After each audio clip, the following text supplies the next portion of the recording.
We're really excited to be opening on Earth Day, April 22nd, here at Niabi Zoo, and all of our animals, of course, pretty excited to see some people. They don't get to see them very much during the winter, so when new crowds come out, they pay pretty good attention to them.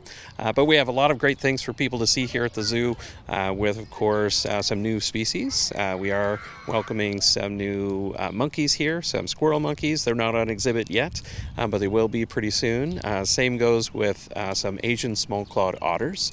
So their exhibit is being finished currently, but that'll be done here pretty shortly.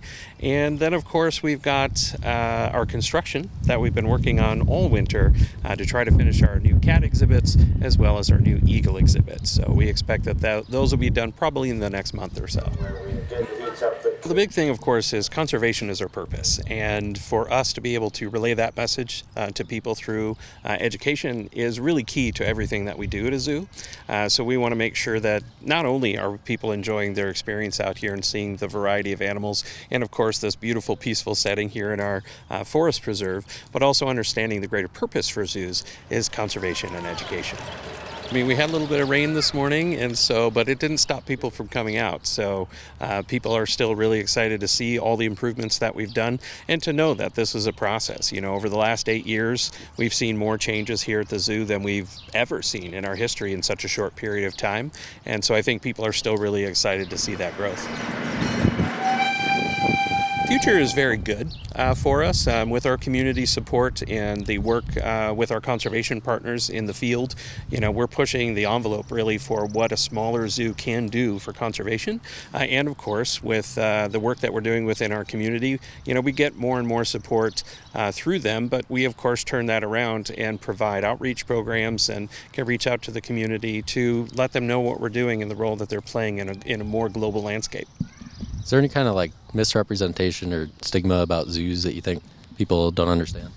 Yeah, I think probably one of the stigmas that some people have about zoos is this antiquated view that zoos are only in it for profit, or that, you know, they lock up animals and do things like that. I as a zoologist will be the first one to say that if this were a perfect world, all of the animals would be back in their natural habitats.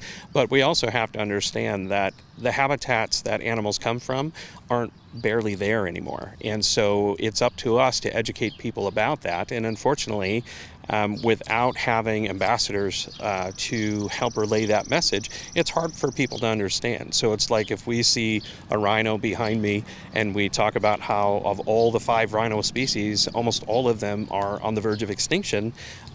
If people don't see a rhino, then they don't really become passionate about that, or, you know, if they don't learn about it, then they don't quite understand it. And if they don't do that, why would they even care to help those animals? And so that's really the big key, is that if someone has an older view of zoos, it could be that they haven't gone to a modern zoo in a long time, or they just don't really know what we do. And I would invite everyone to come out to the Niabi Zoo so that we can have that conversation and teach them more about what a modern zoo is. I think conservation education is key, you know, so if you learn what's happening, then you may be apt to share that with someone else, and that's part of our mission right there. So that's the easiest step that people can take.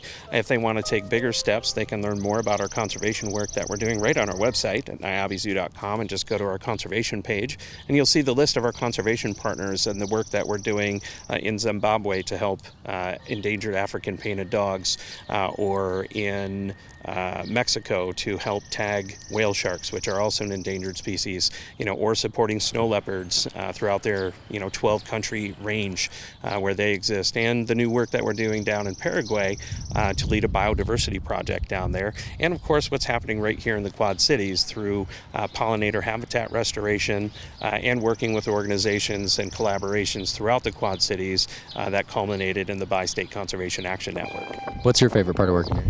Well, I think, for me, it's really being able to educate the people about their favorite animals, or, what the plight of some of those animals are, and how the zoo is working to help restore habitats and help save species. Seeing that come up in someone's face, and seeing their face light up when they learn something special about their favorite animal, that's usually my favorite part.